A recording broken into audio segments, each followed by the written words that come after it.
Abnormalities Klein didn't answer with yes or no. Instead, he stopped walking towards his bedroom and flatly said, "That was a question." Right, a question. That was a slanderous question with no basis. Besides, I also gave a negative answer, Danitz responded with delight, and had emphasized that he had never admitted to it. Klein gently nodded his head. T will clarify this with your captain. Clarify, Danitz stared, then he half opened his mouth, his expression twisted. He was also considered a somewhat knowledgeable person, so he stopped explaining and arguing, and he forced a smile. T.S. there anything I can do for you? Klein took a deep breath and used his clown powers to control his facial expression. Monitor it well. Yes, all right. Danitz quickly agreed. Seeing J.M. and Sparrow turn around and walk to the bedroom's entrance, he couldn't help but ask, "You're not going to clarify this with Captain, right?" Klein twisted the handle and replied expressionlessly, "Monitor it well." After he finished speaking, he pushed open the door and entered the room. Before he could widen his mouth into a laugh, he closed the door behind him.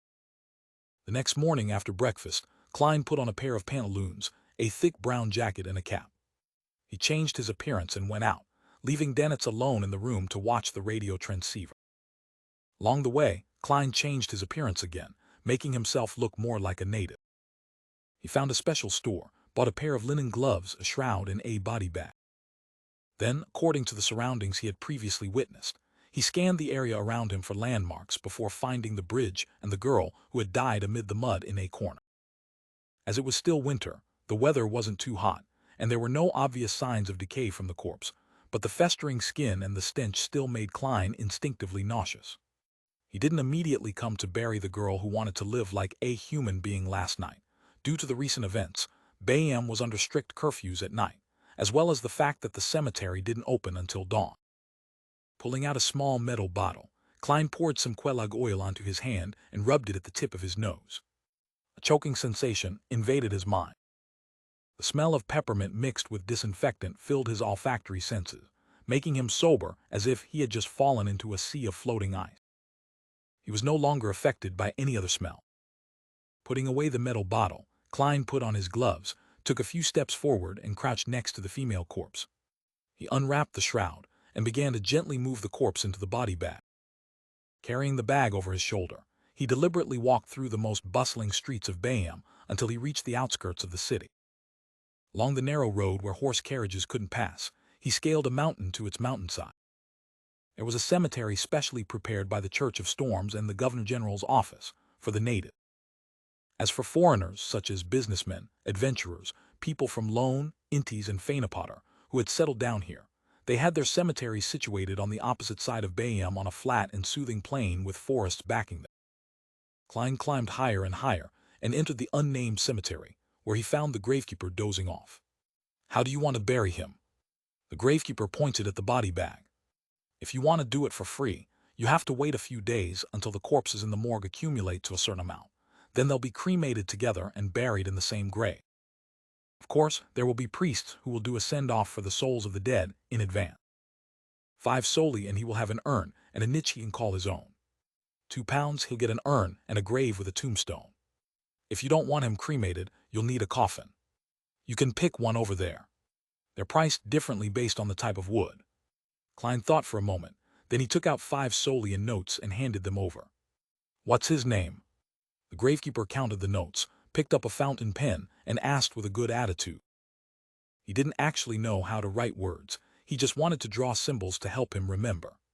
Klein paused for a second and said, "Birdie." "Birdie," the gravekeeper repeated it in a low voice and drew a symbol.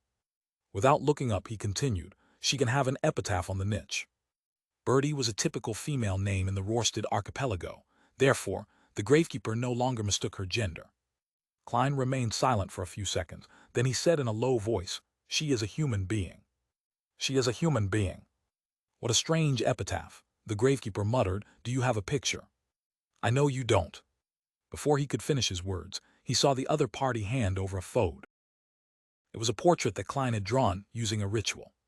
It perfectly reproduced the girl's looks before she fell ill.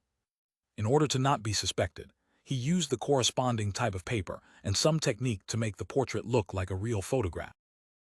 The gravekeeper was surprised but didn't say anything. He quickly took the information and carried the body bag to the hut where the priests resided with Klein. After the send-off and cremation, as well as the storing of ashes into an urn, the photograph was pasted on, and an epitaph was engraved, putting an end to the entire matter.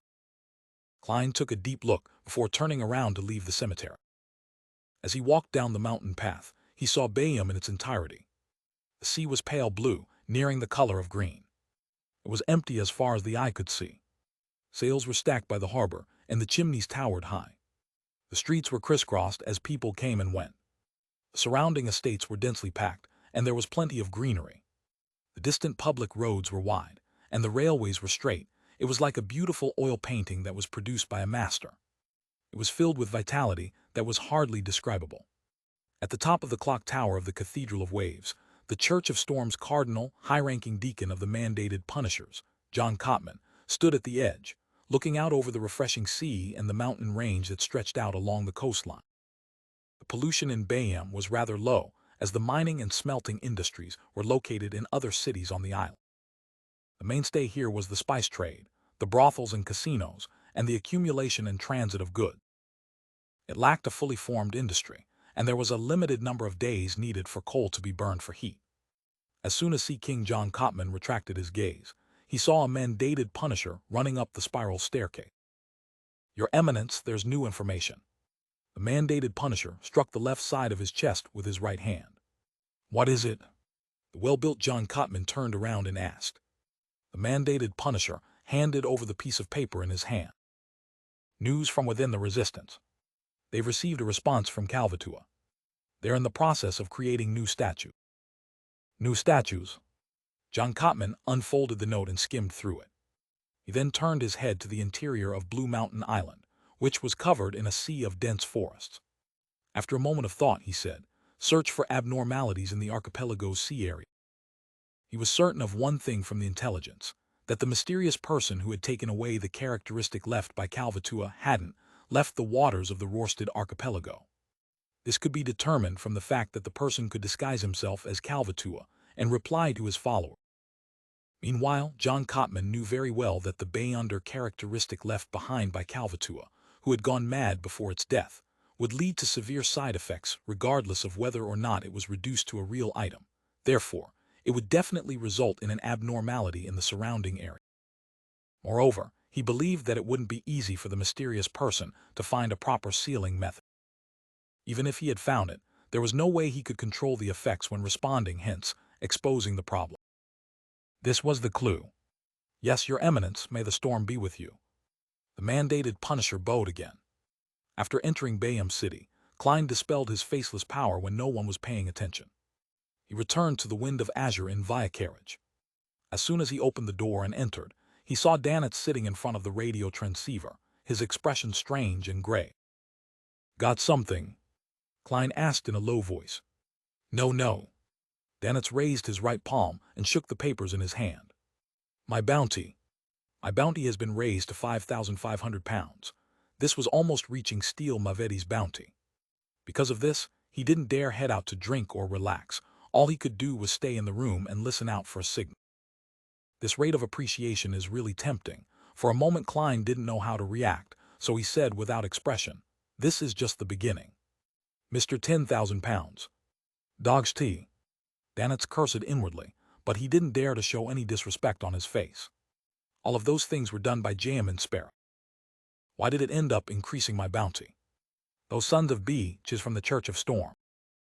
He forced a smile and shook his head, his facial muscles twitching slightly. Klein held back his laughter and ignored him. He went back to his bedroom to catch up on his sleep. At this moment, he saw a letter suddenly appear, floating down from midair and landing right in front of him. Klein raised his right hand and grabbed the letter. The messenger didn't even show its face, and just left after throwing the letter. Klein clicked his tongue, opened the letter and read it. There were two methods for obtaining a messenger. The first method is to think of an accurate description, hold a ritual, summon the corresponding spirit world creature, and make a contract with it. The second method is to directly enter the spirit world and search for a messenger that you wish to obtain. After obtaining its consent, sign a contract with it, and then record down the accurate description language for later use. The first method is relatively simple, but it is also rather dangerous, because what fits the description might be a powerful spirit world creature or a strange evil spirit. Every time you summon it, you cannot be completely sure what you will attract, and this is a risk that is hard to divine in advance. The danger of the second method is that it isn't easy to find the appropriate messenger, and there's a risk of getting lost in the spirit world. Unless you're a traveler or otherwise, I do not suggest the second method. For the first method, I can provide you a description that has been tested and verified. As long as the process is done accurately, the level of danger will be rather low. But it might not satisfy you. Also, the contract needs to use powers in the undead domain. You can use my copper whistle to provide for that. The format includes the following paragraphs. Of course, if you don't mind, I can transfer a messenger to you as a gift and have it sign a contract with you. Transfer it to me as a gift. It's no wonder that the messenger didn't even dare show its face, Klein thought in enlightenment. Considering that he had used the previous messenger as a shield and was unfortunately finished off by Mr. A, causing the later messengers to become increasingly rude to him, he inwardly declined the offer. Use the first or second method. The first method is prone to error. I might even summon a candidate messenger and get beaten up. A commonly used description isn't unique enough, making the messenger's strength worrying. The second method. I'm not afraid of getting lost, since I'm able to instantly return above the gray fog. Furthermore, in my spirit body state, I can use the sea god scepter. The spirit world creatures aren't afraid of having their blood drained either. Yes, I have to do it outside the archipelago, otherwise I'll be affected by the prayers. Klein quickly came to a decision. With that idea in mind, Klein immediately began making preparations. It was to explore the spirit world and select a suitable target to become a messenger. After he left the Rorsted archipelago and its surrounding sea, he could bring the sea god scepter along with him to reason with the target and convince them to become his messenger. Once I find myself lost or in a dangerous situation, I would immediately halt the summoning and return above the gray fog. There's basically no risk, Klein thought for a few seconds. Then he locked the door and began the ritual of summoning himself. At the end of the ritual, he quickly arrived above the gray fog, but he was in no hurry to respond to himself. Instead, he sat down and let the sea god scepter fly out from the junk pile and land on his palm. He intended to scan the prayers of the believers, as per routine, for anything to respond to. During this process, Klein discovered that some of the prayers were actually quite interesting, because humans could deceive friends and relatives, but it was difficult to keep their truest thoughts when confessing or praying to the god. At most, they would modify the truth to make them look less bad. A mixed blood, who had clearly changed his faith to the Lord of Storms, had already reached the middle ranks of the Bayam Police Department, but in his confession, he tried hard to portray his behavior as a plan of burdening himself to carry out a mission. For the sake of a brighter future for his kinsmen, he could only confess to God in misery, hoping that he would protect him, so that he could climb up the ranks in the police system as a believer of the Lord of Storms. Although his words sounded flawless, the fluctuations in his thoughts and emotions during his confession were clearly displayed in the prayer scene. It was something that couldn't be hidden. Trying to deceive God while you are deceiving yourself. If it were a gigantic sea serpent like Calvatua who lacked intelligence, it might have believed you. Should I give him a lightning bolt or 10 wind blades? Yes, it's pretty impressive to have a mixed blood rise up to the ranks of senior inspector. I'll keep him. There are benefits to having a snitch. Klein raised his sea god staff, making one of the blue gems glow. The light poured into the scene and imperceptibly seeped into the senior inspector named Boulay. This wasn't a curse, nor was it a cue. It was a mark of divinity that almost no one could discover. Simply put, it's a unilateral way for me to keep tabs on you, Klein silently added inwardly.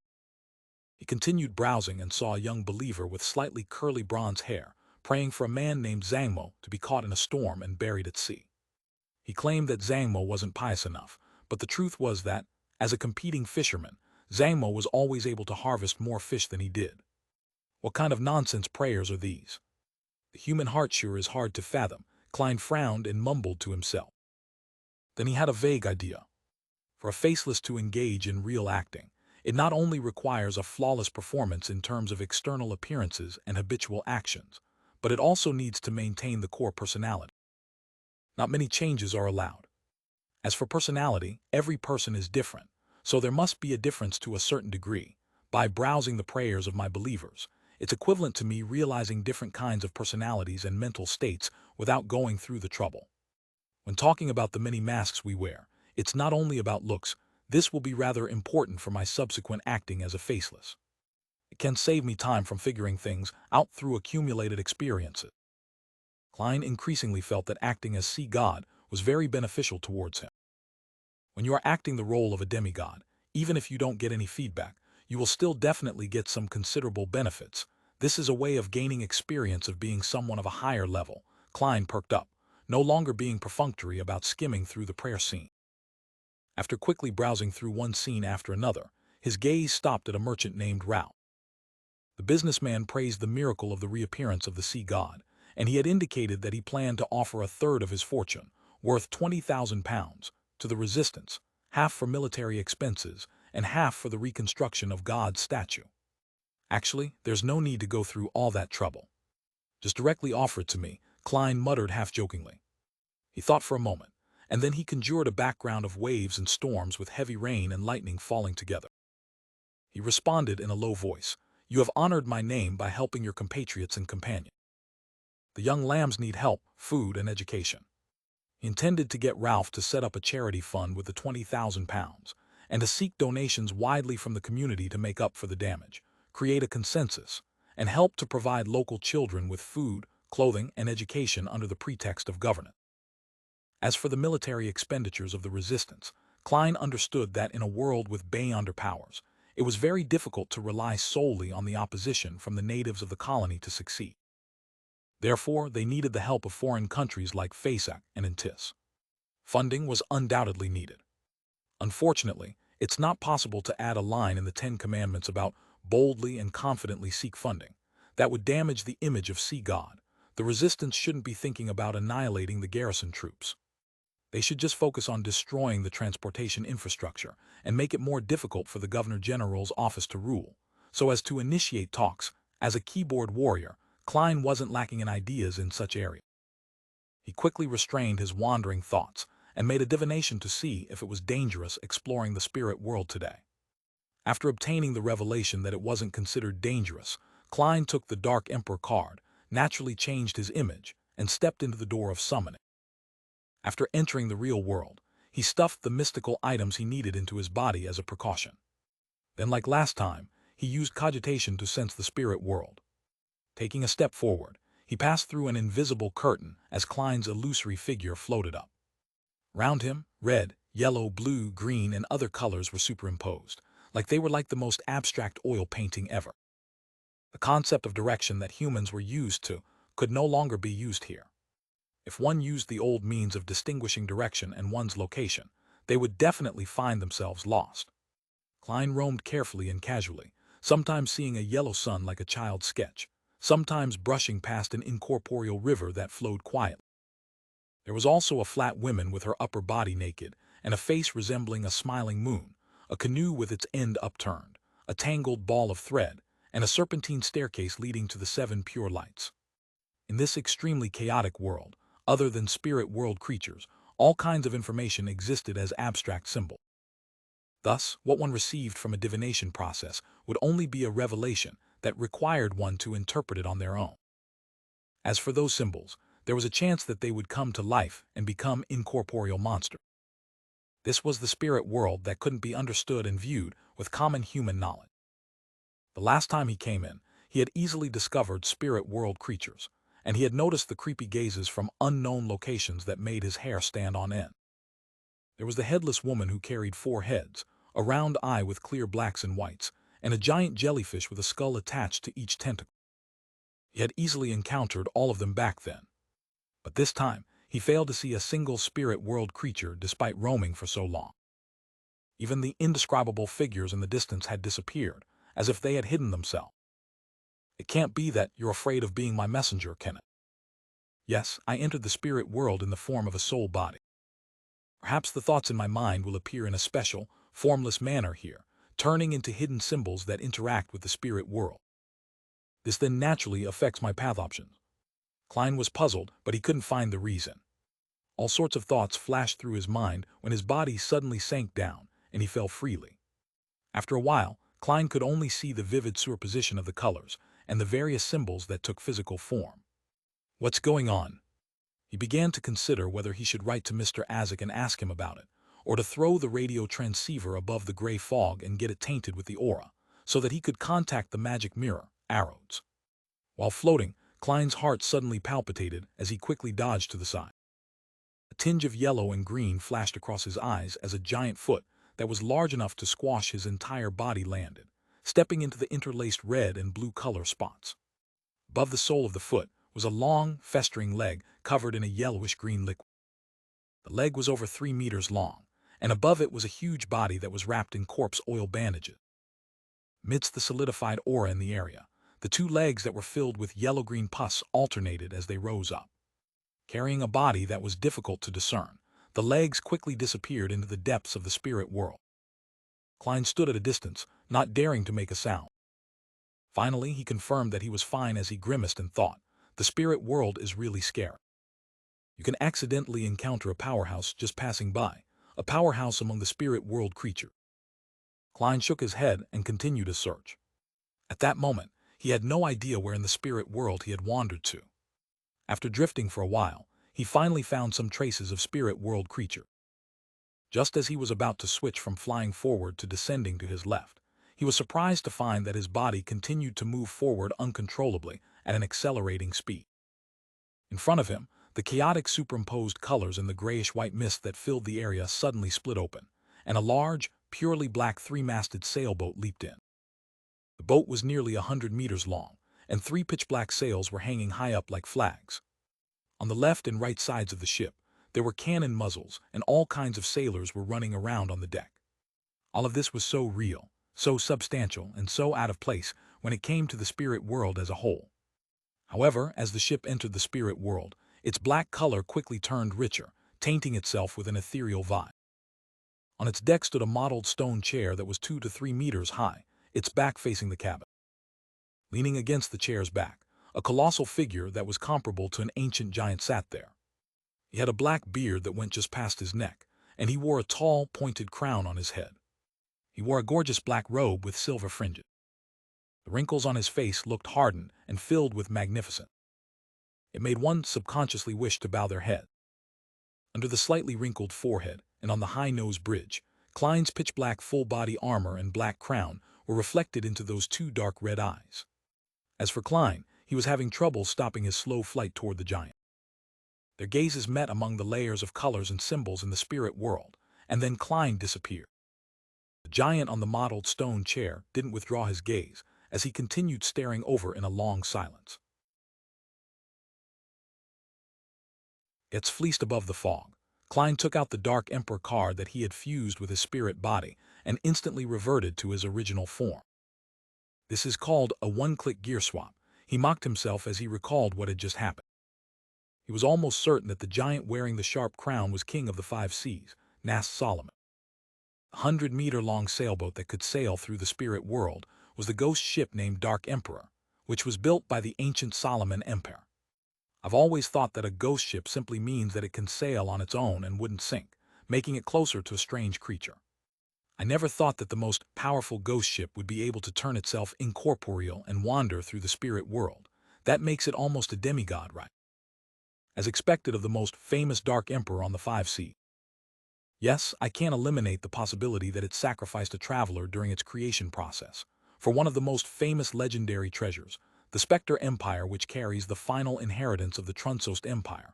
Could it be that the ship also comes equipped with this capability, making it impossible to find? Klein's thoughts slowly drifted, without immediately realizing the reason why he had suddenly met King of the 5 seas, Nast.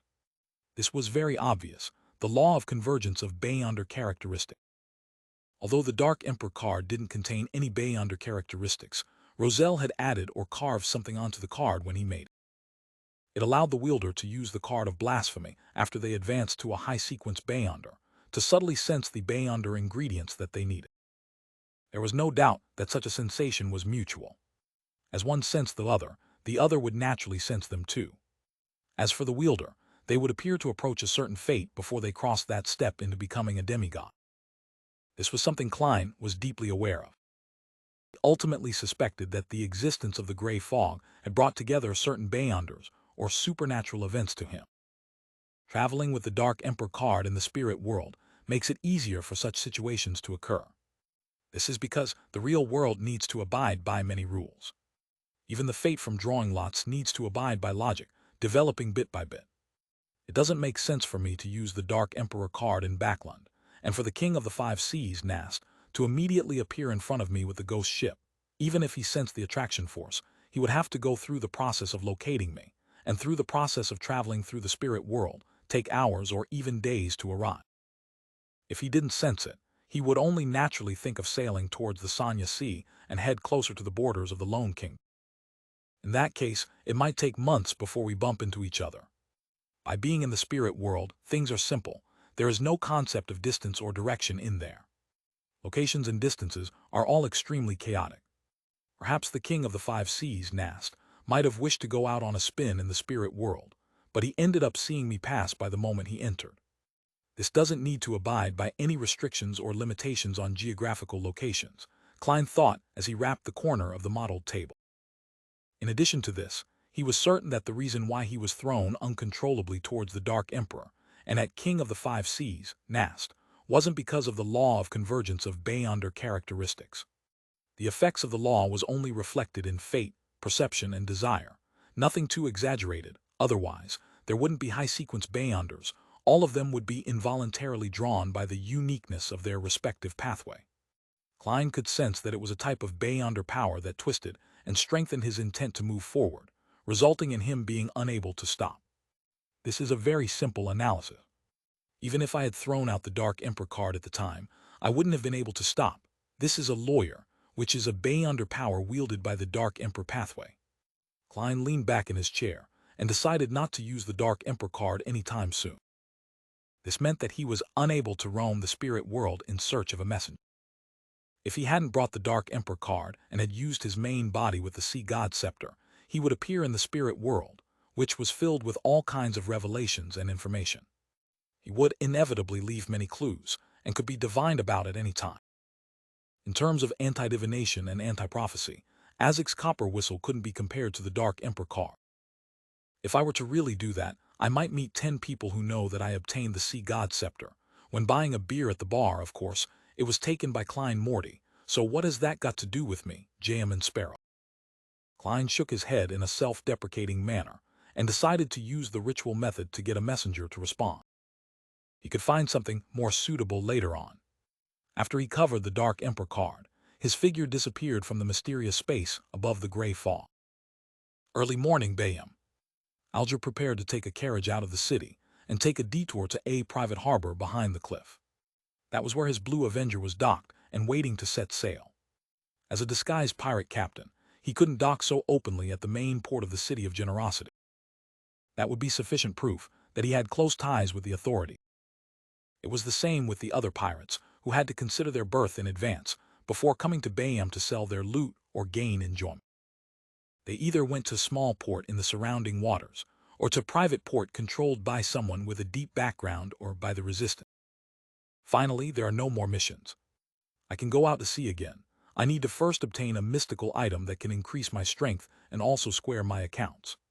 After that, I'll head to the primitive island and hunt for the blue shadow falcon, allowing me to advance to sequence 6 as quickly as possible. Alger was about to walk towards a rental carriage when he unexpectedly saw a familiar figure. The former pirate merchant, Ralph, walked out of the carriage with a ruddy face and looked towards the Governor General's office that wasn't far away. He seemed to be abnormally excited. What happened to him? After a moment of puzzlement, Alger took the initiative to go over and greet him. From his point of view, Ralph was in a sense also one of his comrades. They were all subordinates of Mr. Fool. However, one is a core member, while the other just remains on the periphery. Alger calmly confirmed their identities and positions. What happened to deserve such joy? Alger asked after chatting about the weather. Ralph laughed out loud and narrowed his eyes, saying, "If I were to say that I received the blessings of God, would you believe me?" "I believe," Alger answered in his mind without hesitation. Suppressing his curiosity, he asked, "What are you doing here?"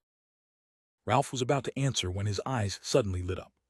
He looked around and after confirming that there was no one around him, he said in a deep voice, "Didn't you say that you also believe in God?" In order to befriend him, Alger had lied, saying that his faith lay with sea god Calvatua. In any case, this was common among pirates, so it wouldn't arouse suspicion. At sea, the weather was usually more frightening than any enemy, so most pirates, adventurers, ship crew, and sailors had great respect for gods who controlled similar fields, believing in them to a certain extent. Of course, this time Alger's answer was firmer than ever. This was because he knew that the sea god that the other party believed in was the embodiment of Mr. Fool. Ralph nodded in satisfaction, revealed a smile, and whispered, "I received a revelation yesterday. God sent me to help his young lambs. He intend to establish a charitable fund for this purpose. This is the will of God. As his believer, I think you would be happy to provide some assistance." He held out his right hand and waited for the donation. Alger's expression stiffened, and he was momentarily unsure of how to respond. Although his present fortune was worth £3,245, he was preparing to buy a mystical item, making his overall financial situation somewhat tight. Of course, he could still donate quite a bit if he skimped and saved.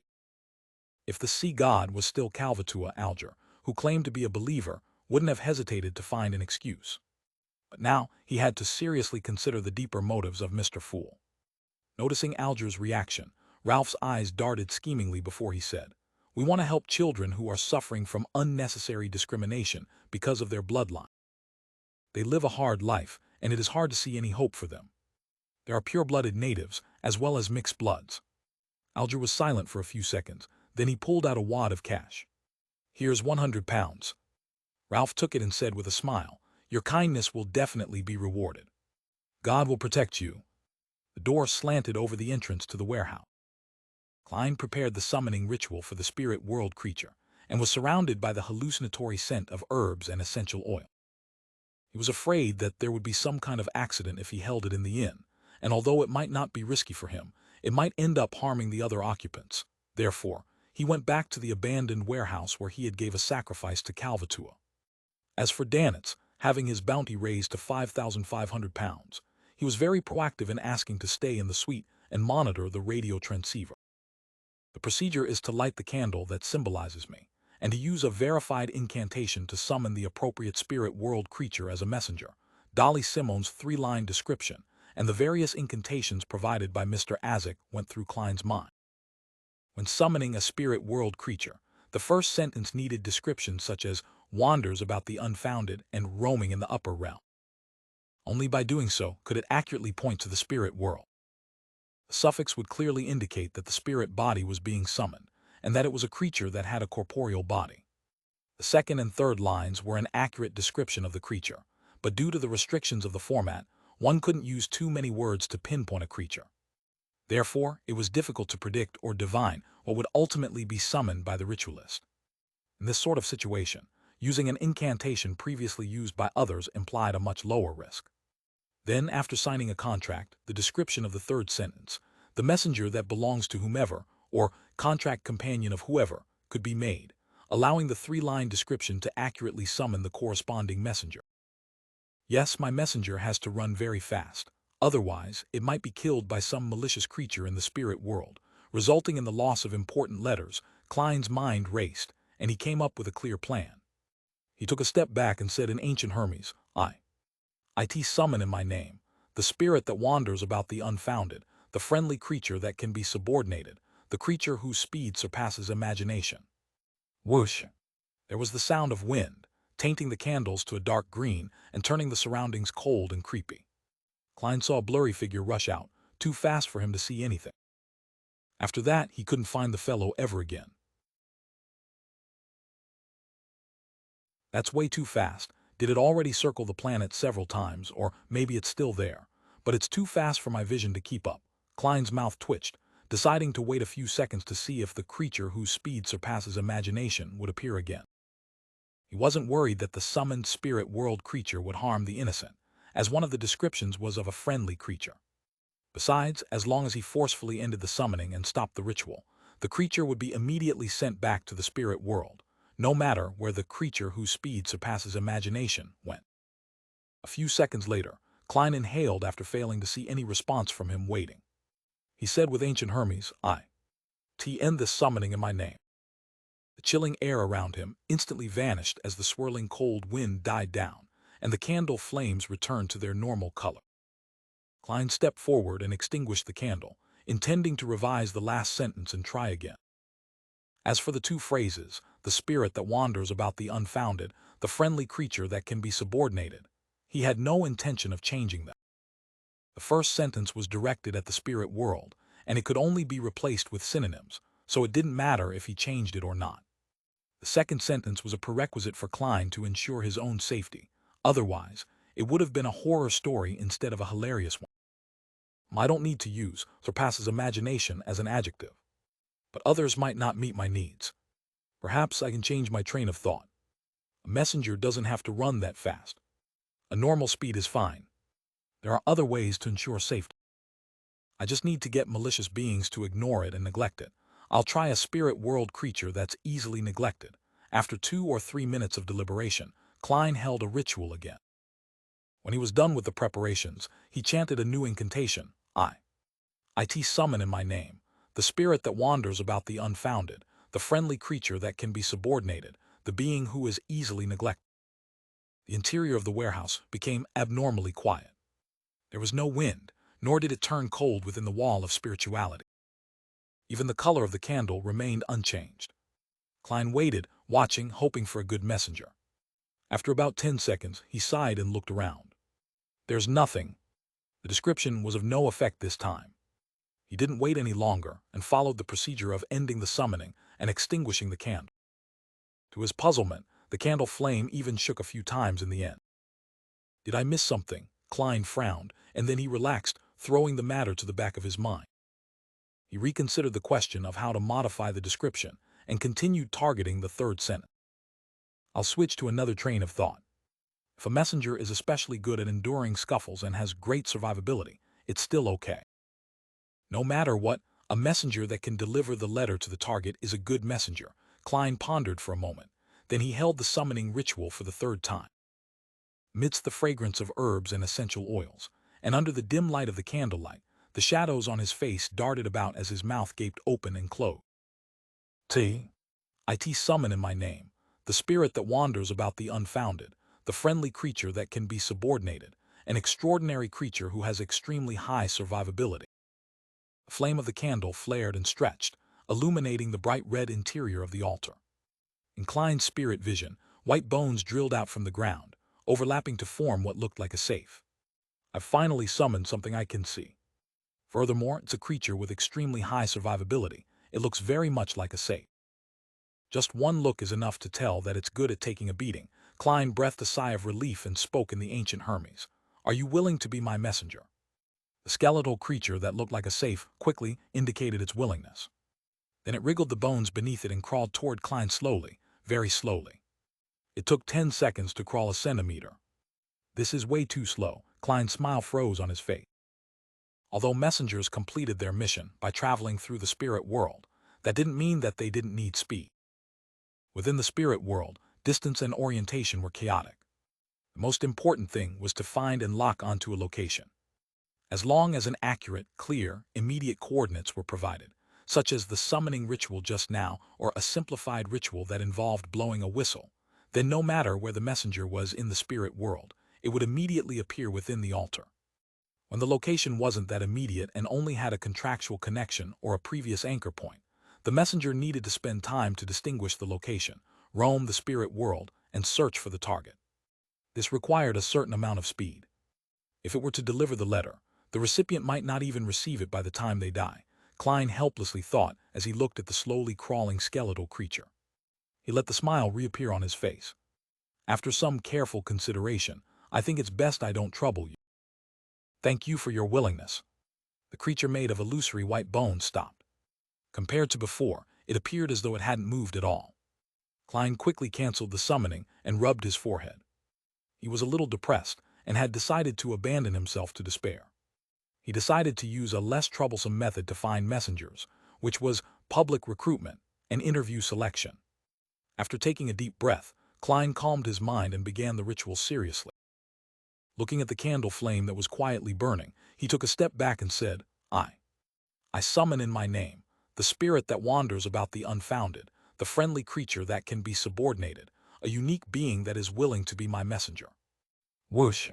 The wind blew fiercely inside the wall of spirituality, and Klein's half-top hat almost flew off of his head. The candle flame shook and expanded to the size of a human head. It was so pale that it seemed to have lost its body temperature. A translucent head slowly emerged, as if it had just broken through a thin membrane. Its hair was a light gold color and was smooth. Its eyes were blood red, and it had an imposing appearance.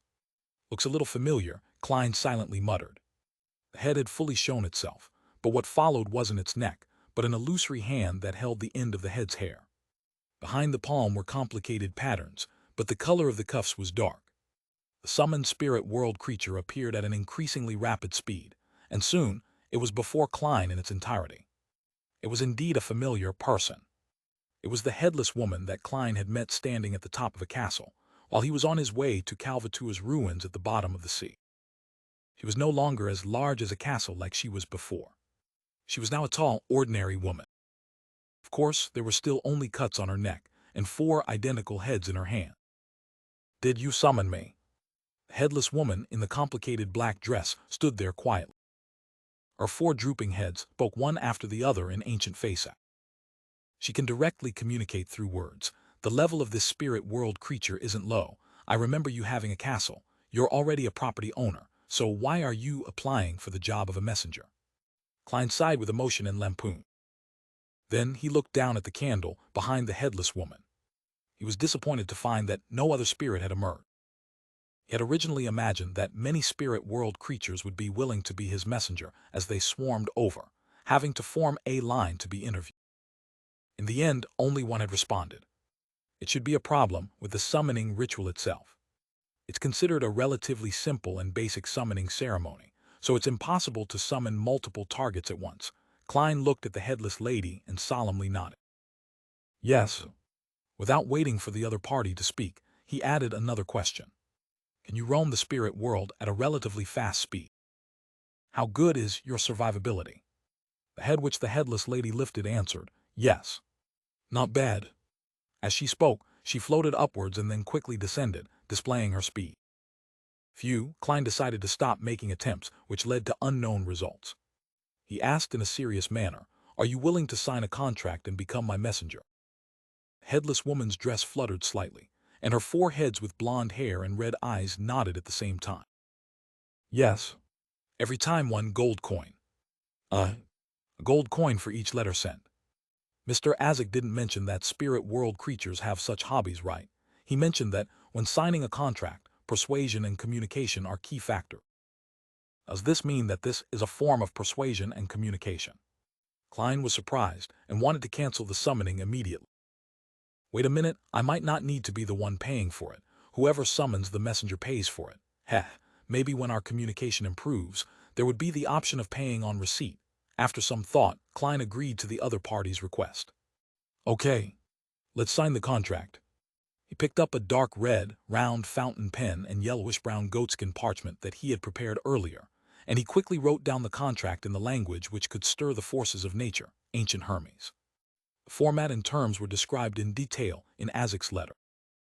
They were concise and to the point, and they contained clauses such as the messenger not being allowed to look at the letter, not discarding the letter, or endangering the life of the contract.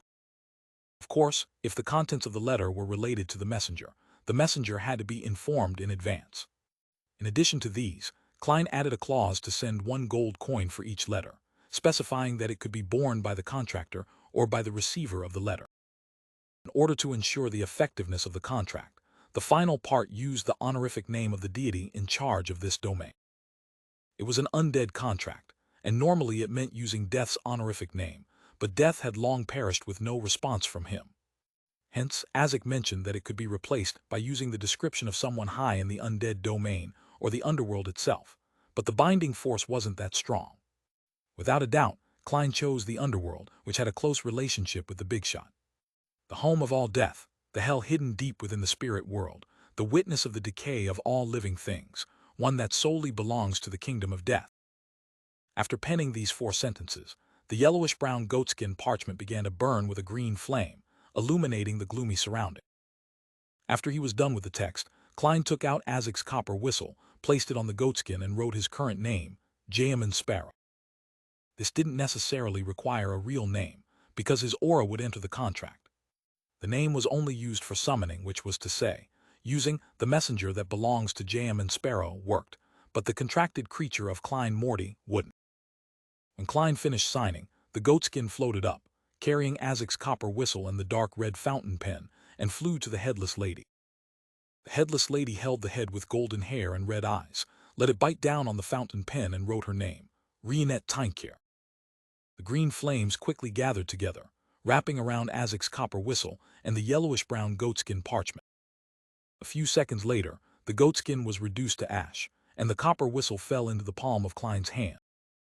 The headless woman, Reenet, collectively blinked with the eyes of her four heads, and her body rapidly faded away into the pale candle flame.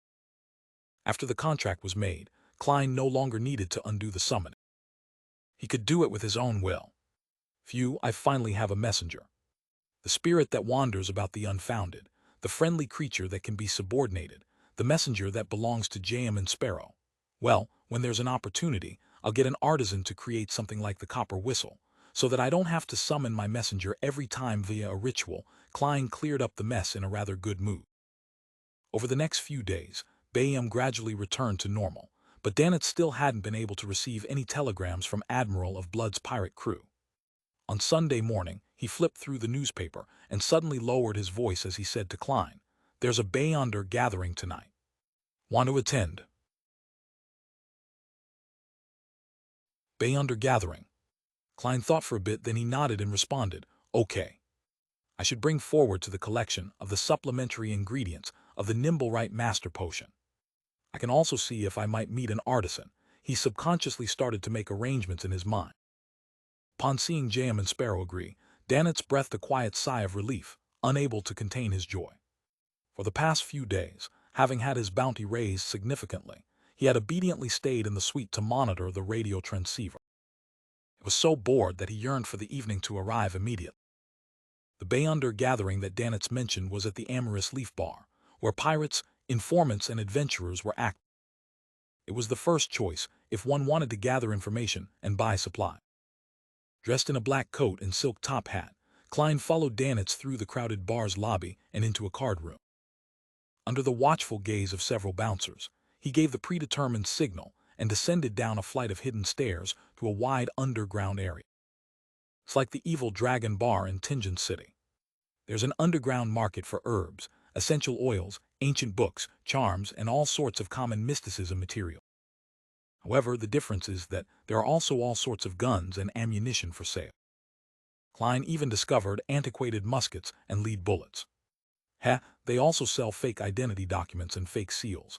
As expected of an overseas colony, their industry is much more developed than Tinjin's.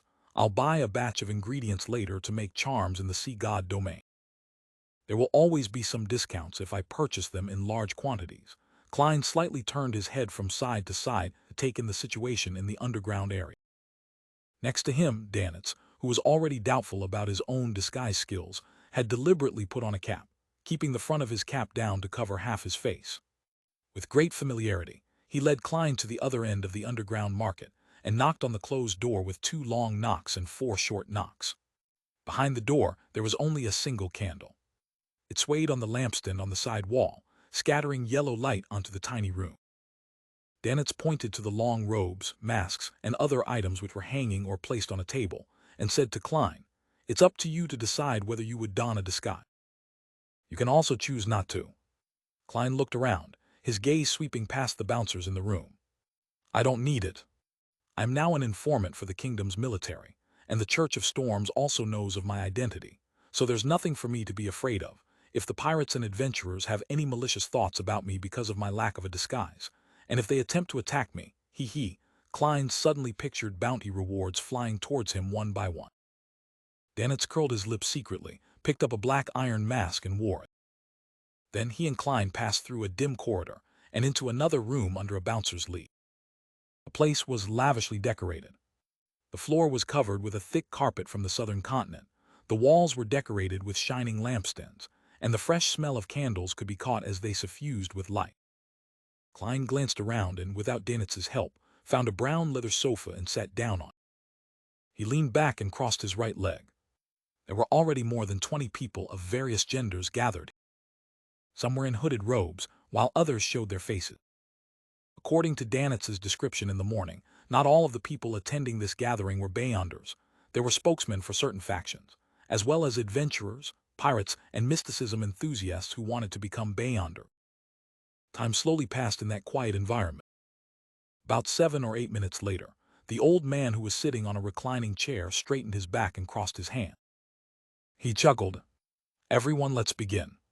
Because he was old, his white hair was sparse, leaving only a thin layer.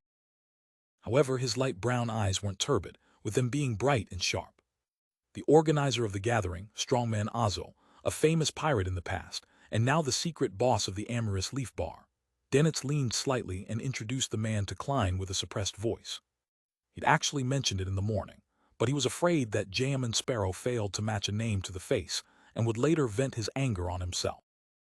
It's a sorrowful matter to have a secret grasped by others, Danitz sighed inwardly. Klein nodded indiscernibly as he silently watched the transactions happen. There were potion formulas for warrior, sailor, mystery prior, and others, but no one bought them. The expectant sellers were disappointed again and again. Danitz glanced at Jamin Sparrow, who wore an expressionless face. He then leaned over and explained in a low voice, "There is no notary at this gathering, nor any powerful seer.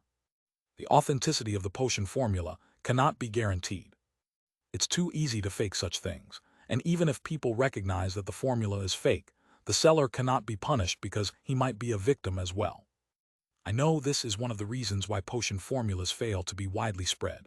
Klein uncrossed his right leg, leaned forward slightly, and said in a voice that was neither loud nor low, "I need the remnant spirituality of an ancient race." He didn't mention the eyes of a six-winged gargoyle, the spring water from Sanya Island's golden spring, or any other supplementary ingredients. He was worried that others would guess that he was a faceless, who was preparing to advance to Nimblewright Master.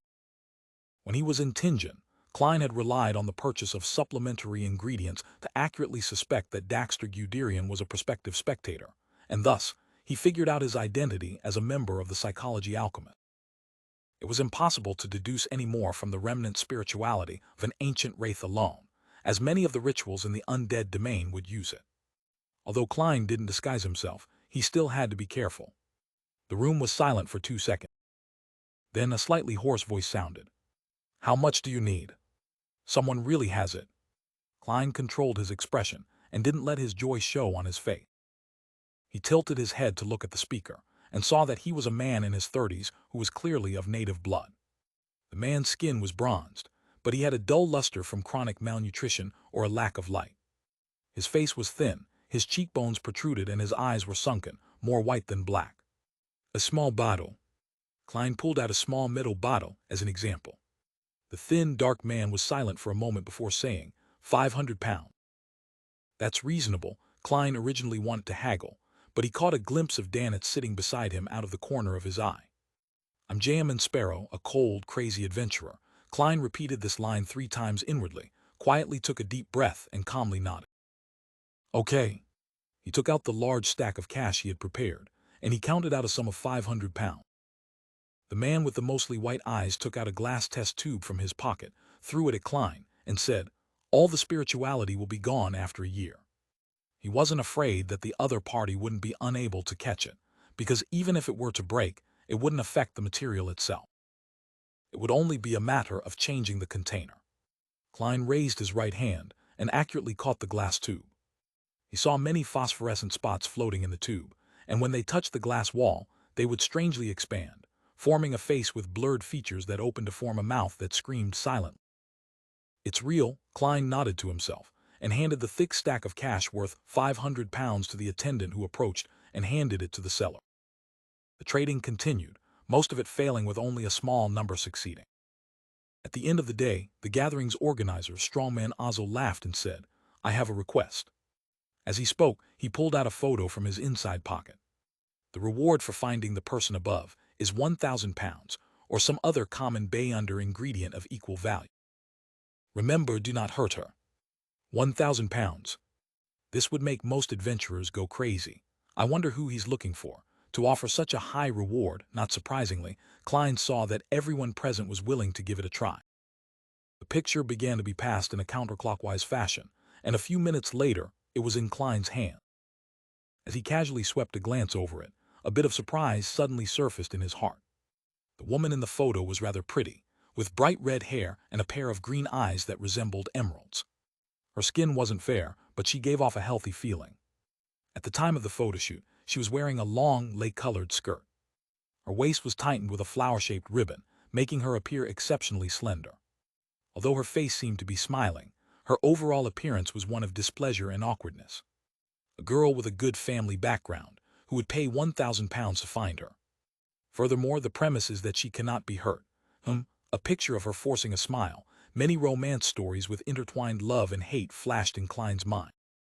Stories like a tyrannical pirate falling in love with a wealthy merchant's daughter, abducting her onto his boat before she eventually escaped, or some noble lady from a declining noble family turning into a pirate, and was later caught due to a mistake, only to have a sinful relationship with a mid- or high-ranking mandated punisher or military officer, thus escaping from her predicament and imprisonment.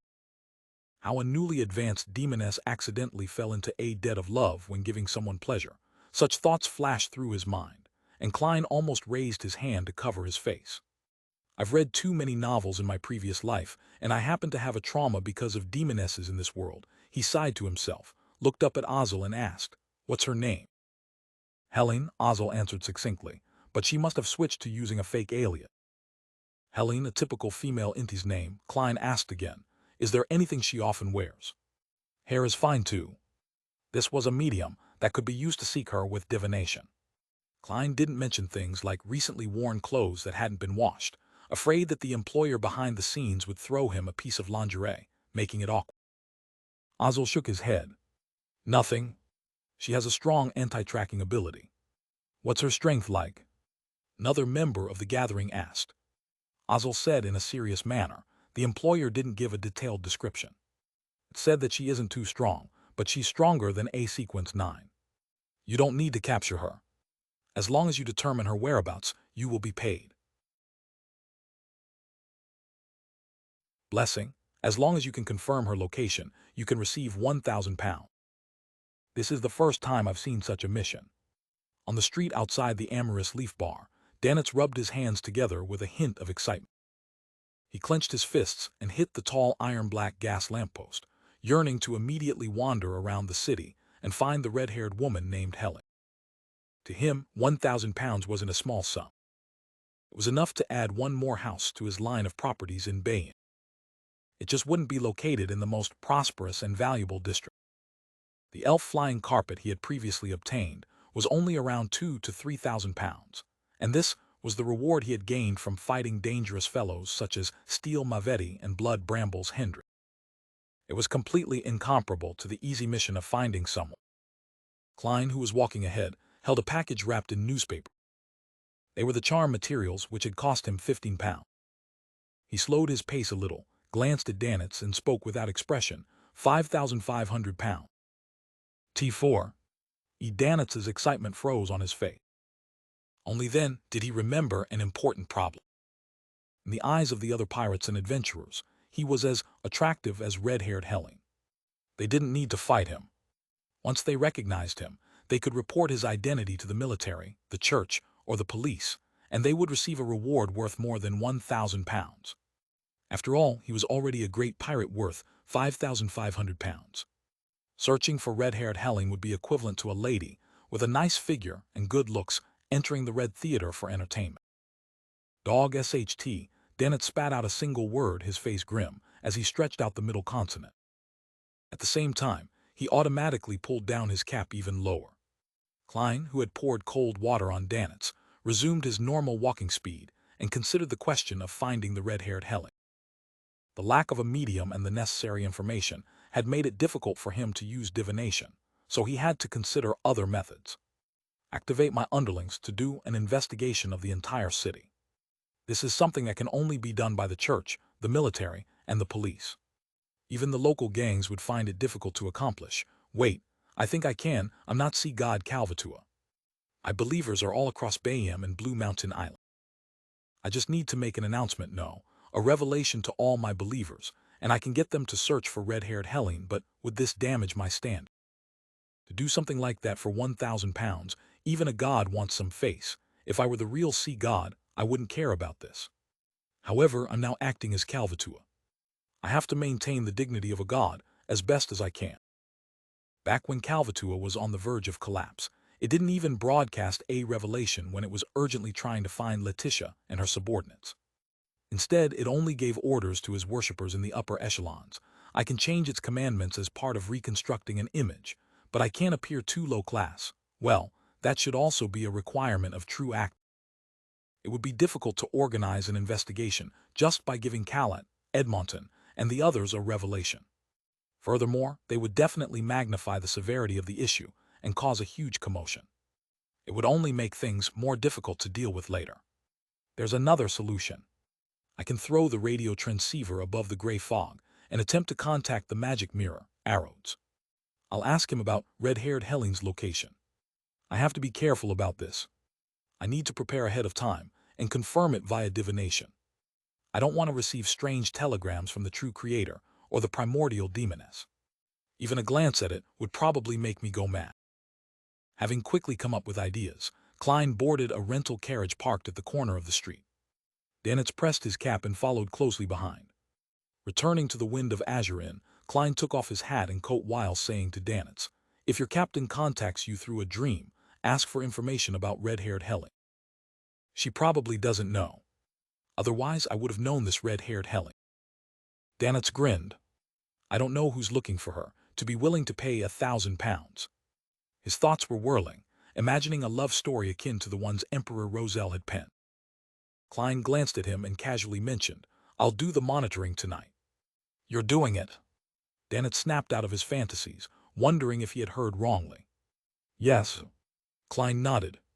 "Jam Sparrow realizes that I'm too exhausted. Although this fellow is a little crazy, he's still a good person at heart. He had actually decided to risk his life to save those people when we were at Banzi Harbor for reasons that couldn't be considered good." Danitz sighed to himself. Carrying the radio transceiver and its relevant parts, Klein went into the bedroom, locked the door, and threw them above the gray fog with a sacrificial ritual. After doing all of this, he was in no hurry to leave the towering palace. He waved his hand, and the sea god scepter flew out from the junk pile. He scanned through the prayers of different people and gathered experience on how people had multiple facades. In the process, he would occasionally respond, like a child who still had great interest in a new toy. As Klein's browsing drew to close, ripples of light began to form around the seat of the fool. "Someone is praying to me, to the fool and not to see God." Klein raised his eyebrows and emanated his spirituality, scanning the scene within the rippling light. Enmet Harbor, in a room with closed curtains. Dressed in a classic black robe, Ed Sheeran resisted the impulse in his heart and said to the sweet, young girl Denise, "The gift of God is in our bodies, but if we want to obtain it, we must have a teacher guide it out. Your soul is pure and beloved by the God. I will personally guide you. In the process, no matter what happens, you must trust me and listen to me. Before that, do you have any questions?" Ed Sheeran was a swindler. His specialty was to establish a cult to cheat others for money and sex. He would then decisively flee before it reached a certain scale that would garner attention from the police. This time, he had come from Backland, disguised as one of the fools blessed that many gangsters in the capital were looking for. He had also developed a batch of believers in his target group. He falsely claimed that the fool was the incarnation of the Lord of the Storms, and that he would come to save the faithful during the apocalypse. This was a secret that could not be widely publicized and could only be spread in secret. Otherwise, it would attract the attention of the gods of the other churches. Only those who were chosen would be able to believe in the fool in advance and be the first batch of the redeemed. To make himself appear more persuasive, he spent a lot of money in Backland, buying a piece of paper with the honorific name of the fool written on it. As for what was on the piece of paper, his comment was, "It looks like it's real." Denise asked with both fear and anticipation, "Lord Adore, why didn't we get a response when we read the honorific name of God? Aren't we blessed who have been selected and should bathe in God's grace?" "I'll immediately give you God's grace," Ed Sheeran took a deep breath and suppressed the tantalizing images in his mind. 2 reasons. First, you haven't discovered the grace of God, which is hidden in your body. I will help you complete that later. Second, you are not devout enough. Don't argue, I can see right through you. After you do all of this, you will be able to recite the honorific name of God and receive a response, just like me. Under Denise's idolizing and curious gaze, Ed Sheeran picked up a pen on the table beside her and scribbled a line of words. It was the Hermes language used for a sacrificial offering. In order to make the scam a success, Ed Sheeran had acquired a lot of religious knowledge and even went to a university's Department of History to sit in on archaeology courses. Holding the paper in front of Denise, he proudly recited the words he had written in Hermes, the fool that doesn't belong to this era. The mysterious ruler above the gray fog. The king of yellow and black who wields good luck. Following that, with half-closed eyes and open arms, he said dreamily, I feel the blessings of God. At this moment, a streak of silver lightning descended from the sky and landed right on Ed Sheeran's head. With a sizzling sound, the tiny electric bolt snaking across his body scurried. With God's blessing, he fell to the ground and his body quickly charred while his muscles twitched violently. After a few seconds, he stopped all movement, including breathing, as Denise exclaimed, Lord Ed Sheeran is indeed God's blessed. Denise finally sensed that something wasn't right. She stepped forward carefully, lifted her skirt and knelt down, placing her finger to the tip of Ed Sheeran's nose. He's dead, he's dead. Denise jerked back and fell to the ground in terror. She burst into tears and stumbled out of the room, heading for the nearby police station. Atop the gray fog, Klein silently retracted the sea god scepter. You actually dared to use my name to cheat others of their wealth and sully women. The corner of his mouth twitched, wishing he could give another bolt of lightning to that man named Ed Sheeran. This was called a corpse mutilation. The girl would probably call the police, right? This kind of case would inevitably be referred to a corresponding Beyonder team. I wonder if it will be the Nighthawks, the mandated punishers, or the machinery hive mind. After what Mr. A has done, my reputation as the fool isn't small in Backlash. Perhaps I already have a dossier in the official organization. Well, maybe they'll put everything together and hand it over to the Red Gloves or something similar for handling. Klein's past identity and insight as a Nighthawk had allowed him to consider the possible future developments. However, he quickly put this matter to the back of his mind, because no matter what, they wouldn't be able to detect that it was him. Klein threw the sea god scepter back into the junk pile, ready to return to the real world. Suddenly, one of the dark red stars that were quietly floating in the boundless gray fog had lit up all of a sudden, emitting a light that was as bright as water. It swelled and shrunk repeatedly in an abnormally conspicuous manner. This was a crimson star that didn't belong to any member of the Tarot Club. What a busy day today, who could it be? Like Miss Justice, Mr. Hanged Man and Little Sun, someone is relying on a certain object to connect with the gray fog. Klein's spirituality spread out as he thought. He didn't respond and only observed. Pursuer as Klein's spirituality made contact, the constantly expanding and contracting crimson star presented the images and sounds contained within. A black-haired woman in a classical robe had fallen to the ground, writhing in pain. She held an ordinary-looking celestial globe in one hand, and in the other, she held a short scepter that wasn't even the length of a small arm. Her strong will to survive almost broke through the binding of the crimson stars and directly entered Klein's ear. Like Justice and the Sun, this woman's figure appeared rather blurry, making it difficult to discern her exact appearance. But there were some things Klein could clearly see, such as her facial features, such as her splitting cheek muscles and the flesh inside that was contracting into eyeball. Other features included her ears stretching outwards like a trumpet, or her fingers which were scratching at the floor to create bright streaks of blood, as well as a pair of cold, lashless eyes that were almost transparent and were situated above her. The black-haired girl's mutation didn't decline. Her body was tenaciously healing itself, causing the flesh and blood which resembled an eyeball to melt away. Her ruptured muscles fused together, and her extended ears shrunk inward. Every detail was in a repetitive seesaw-like struggle between the two states. Klein was dazzled by the illusory, lashless eye. It was as if he had returned to Tingen, back to the time when he had first mastered spirit vision. Back then, he had seen a pair of eyes like that on old Neil's back. Hidden sage. Klein leaned back in his chair, stretched out his hand, and took hold of the sea god's scepter that once again flew out of the junk pile.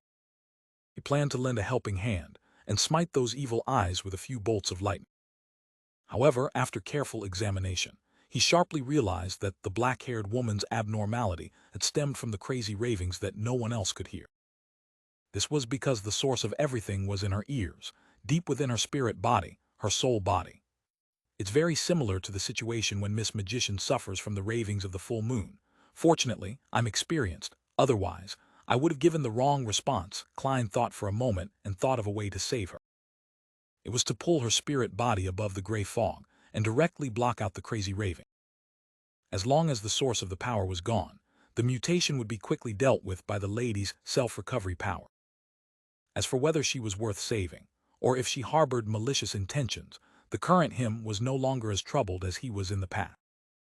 If the black-haired lady had committed a heinous crime to a certain degree, and had already established a connection with the mysterious space above the gray fog through the crimson star, Klein could give her a few lightning bolts at any time, and let her be thrown back to where she belonged. If she really has any kind of malicious intentions, or if she causes any accidents, I, who possess the sea god scepter, the Dark Emperor card, and am capable of using the gray fog's power to some degree, wouldn't lack the ability to resist. Klein held onto the white bone scepter in his right hand and pointed at the remote star. His spirit energy surged and poured into the crimson-red light that was like flowing water. This time, he was able to establish the mysterious and stable connection with E. The black-haired lady's figure instantly appeared at the side of the long bronze table, sitting on a chair that didn't belong to any of the current members of the Tarot Club. As for Klein, he could see from the final image of the crimson stars that the mutation on her body had weakened significantly. He nodded indiscernibly, patiently waiting for the other party to speak. The black-haired lady was still somewhat adrift. One second she was struggling in extreme pain, with her vision gradually turning black, and the next second she was inside a towering domed palace. Beneath her was an endless and silent gray fog that extended outwards endlessly. How couldn't she be taken aback? After a brief moment of silence, she turned her gaze to the figure leisurely sitting at the very end of the mottled long table. She asked with an ethereal voice, "Is this the underworld?" "You aren't dead." Klein laughed. At this moment, he saw that the symbol tainted with starlight quickly changed on the back of the black-haired lady's high-backed chair, forming a pair of eyes that contained countless resplendent stars. They were cold and indifferent, and they lacked eyelashes. Based on his past experiences, he believed that this was a symbol representing the mystery prior pathway. The black-haired lady froze, gradually regaining her senses. Instinctively, she scanned her surroundings before finally casting her gaze at the mysterious man, shrouded behind the gray fog. White shirt, tailcoat, no tie, black pants, bright leather boots, seemingly black hair, and a blurry appearance. There's nothing strange about this. He casually holds a milky white scepter that's slightly longer than an arm in his hand. And that scepter, the black-haired lady's pupils contracted as the depths of her eyes reflected, in its entirety, the blue gemstones, and the aura of a storm from the surroundings that it stirred.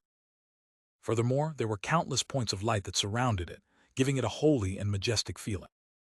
It's a scepter at the demigod level. He's playing with it like it's a toy. He doesn't care about it at all. The lady in black narrowed her eyes and cautiously asked, "How may I address you?" "You may call me Mr. Fool," the experienced Klein answered. The fool, the black-haired lady ruminated over the word before asking with deliberation, "I've heard of your honorific name from the Aurora Orders, Mr. Z." She waited for his assertion or denial. "You know the Aurora Orders, Mr. Z. He can be considered an old friend." Klein laughed but didn't reply. Instead, he said, "Do you not plan on introducing yourself?" This is the most basic of etiquette. The black-haired lady recalled what had happened to her and fell silent again. After a few seconds, she said in a slightly muffled voice, "My name is Catalia, and I have the nickname Admiral of Stars." "Mr. Fool, were you the one who saved me?" "Admiral of Stars." The Admiral of Stars, one of the 7 pirate admirals, someone with a bounty of 37,000 pounds. "I've saved a treasure trove." "No, a person of high status." Klein shifted in his seat slightly, half surprised, half amused. He chuckled and replied, "Wasn't that obvious?" Admiral of Stars Catalia immediately stood up and said, "Thank you for your assistance. If you have anything you need me to do, you can directly instruct me, as long as it is within my capabilities and doesn't violate my principles." "That's nice of you, very seasoned and experienced." She's indeed worthy of being the well-known Admiral of Stars. Klein couldn't help but sigh. Among his tarot club members, with the exception of the Hanged Man and his incarnation, the world, all of them were rather inexperienced when they first participated. Miss Justice was one of those who vaguely understood the mysterious world, but she hadn't really stepped into it yet. The son was one of those who received sufficient education, but due to the isolated environment and his relatively young age, he was very simple and honest. The magician may have been stuck at Sequence 9 for several years, but she had always been an unaffiliated Bayon. She didn't know much about all sorts of hidden factions, and she lacked experience. The Moon Emlyn comes from a Bayonder race, with a faction with a deep heritage backing him. However, due to his preference of staying home to play with dolls, he is greatly lacking in experience in certain aspects. He was very gullible as a result. That fellow Emlyn is smart, but if he were to, meet Triss no Demoness Trissy, he would be tricked by her into selling his dolls. Klein secretly teased the vampire, which could be considered a friend in the real world. He looked at Admiral of Stars, and didn't directly respond to the matter of her repaying him for saving her life. Instead, he smiled and asked, "Are you a member of the Moses Ascetic Order?" "Yes." Katlia didn't believe that this was something she could hide from Mr. Fool. Klein smiled. "What did you just do to provoke that guy?" He wasn't sure that the pair of eyes belonged to the hidden sage, so he used a vague term, that guy, instead, so that, no matter what, the fool was absolutely correct and upheld his stand. After a moment of silence, Katlia said, "No, I didn't provoke him." She paused, then she continued, "The members of the Moses Ascetic Order believe that all objects are numeric, and we pursue knowledge itself. However, Emperor Roselle once said that we aren't pursuing knowledge, but that knowledge is pursuing us. The hidden sage is an embodiment of knowledge itself. He is chasing us, every single Moses Ascetic Order member. When too much knowledge is injected into us, without us being able to quickly digest and master it, a situation like before would happen. Either I lower my defenses and open my mind to accept the modifications from the hidden sage, or I would tenaciously resist it or end up losing control. If that's the case, you aren't specifically targeted by the hidden sage. Even if you managed to escape from the previous predicament, you wouldn't be suspected of anything. According to what you said, you are very knowledgeable back then. Old Neil only wanted to obtain the knowledge of human body refining and of a perfect revival." Klein suddenly sighed, but he didn't show it on his face. "The reputation of Admiral of Stars isn't too bad. She's the kind of pirate with a code of honor." Klein stopped his thoughts and calmly said, "If something similar happens again, you can recite my name." "Recite your name?" Katlia's lips quivered, instinctively wanting to refuse. In the end, she didn't say anything as she fell silent for a long time. After repeatedly weighing the pros and cons, she stood up, crossed her arms in front of her chest, and slightly bowed as she said, "How may I be of service?" Klein laughed and said in an indifferent tone, "In the future, provide some assistance to my blessed." "By your will." Katlia sat down again and asked cautiously, "Is the honorific name provided by Mr. Z yours?" She then repeated the honorific name of the fool to him. Klein nodded his head, indicating that she was right. Katlia looked at the other empty seats and asked after some deliberation, "Honorable Mr. Fool, will there be others here as well?" Klein laughed and replied, "People like yourself. They set up a regular gathering, and I bear witness." After a few seconds of silence, Katlia asked, "Can I participate?" She thought that, since she wasn't connected with the mysterious existence known as the Fool, it was better to know more than to do nothing. "Of course, you have money, knowledge, influence, and needs." Klein casually leaned against the back of the chair. "Sure. Without my permission, you are not to leak this matter." "All right," Katlia answered without hesitation. Klein tapped his left index finger and revealed the rest of the tarot cards on the bronze table. They used tarot cards as their code name. "These are the remaining ones. Pick one." Katlia scanned the cards and immediately said, "The Hermit." Prying inside the captain's cabin, Katlia slowly got up from the floor and walked in silence to the full-length mirror next to the bookcase. In the mirror, the skin on her face was fair and smooth, without a single crack. Her ears were small and normal, showing no signs of expanding. Her deep purple eyes were calm, as if nothing had happened. However, she could see more with her eyes that carried a sense of mystery. Hidden beneath her skin were eye-like flesh and blood that hadn't fully dissolved. Her soul body, whose pain and madness were rapidly dispersing, innumerable illusory objects with ineffable forms that roamed about, sailors who were cleaning the deck several rooms away. Everything within a range of a few dozen meters was revealed to her in an unobscured but unusually chaotic manner. From the day she had become a Sequence 5 Constellations Master, her mystery prior powers had been greatly enhanced. She could faintly see that there were thick curtains around her that resembled shadows, and behind the curtains, something seemed to be watching her and all living being. There are no traces of being influenced by Mr. Fool, which in turn explains many things. He was able to directly pull my soul body into that mysterious space with a strange, tyrannical, and secretive power. It's not something that a demigod scepter can compare to. Although he was dressed in contemporary clothing, this doesn't mean anything. For an existence at this level, it's very easy for different people to see him in different forms, and his true appearance would probably cause every person that sees him directly to lose control and die. Katlia stared at herself in the mirror, thinking silently about what had just happened. It was inevitable that she had some predictions about Mr. Fool's identity, but this was only guesswork without any evidence. The fact that he is wearing a tailcoat doesn't mean that he is very young or that he was born recently. Perhaps his essence is ancient, even older than the 7 gods. The knowledge that is pursuing me tells me that before the cataclysm, there were indeed older gods, and he might be one of them, Katlia said silently to herself before turning away from the full-length mirror and walking back to the place where she had struggled in pain. She picked up her glasses that had fallen to the side. She put the thick glasses on her nose, hiding her deep purple eyes. Everything that didn't appear under a normal person's vision quickly disappeared from her sight. Katlia stood there, thinking again about the influence Mr. Fool and the so-called Tarot Club would have on her. Unknowingly, a tall figure surfaced in her mind. The words that she would never forget had once again echoed in her ears. "Leave. Your destiny doesn't lie with me." "Is this my destiny, your majesty?" She closed her eyes. In the ancient and majestic palace above the gray fog, Klein's fingers tapped the edge of the long, mottled table as he made all the tarot cards on the table disappear. He was thinking about what the subsequent developments would be after the Admiral of Stars joined the Tarot Club. If there's no other way, and if I might really need to take a detour from a safe sea route and enter the sea that was once a battlefield of the gods, to search for singing mermaids, having the hermit, who is fearful of the fool, in my control is better than cooperating with Vice Admiral Iceberg Edwina. Using her ship would be much safer, yes, Mr. Hanged Man will be a backup choice. Admiral of Stars is a Moses Ascetic Order member.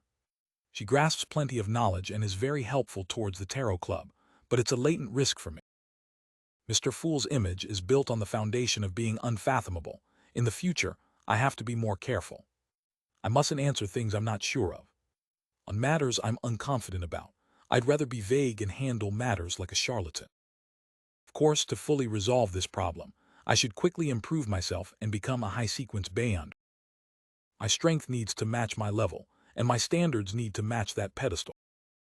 With such a Sequence 5 powerhouse with many subordinates under her, the overall strength of the Tarot Club isn't considered low. After obtaining the Sea God Scepter, I don't have to worry that members of the Tarot Club will be too strong, with problems easily arising.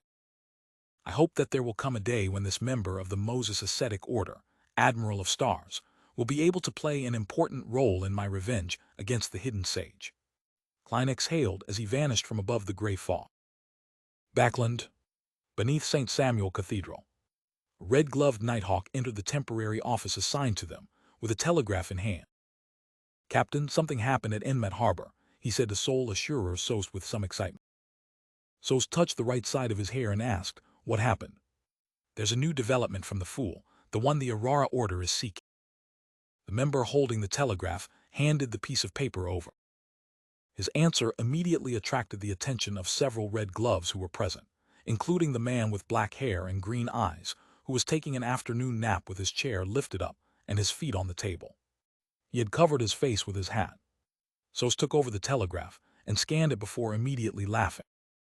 Someone lied by claiming to be his blessed in an attempt to scam others, but after chanting his name, he was smote to death on the spot by a bolt of lightning. There really is a hidden existence known as the Fool. The files relating to the tarot ritual and the Fool had been handed over to Sost's Red Gloves team. They were in charge of the investigations, but there were no leads, and they didn't put much emphasis on it because they had other missions on hand. The Fool has powers in the lightning domain.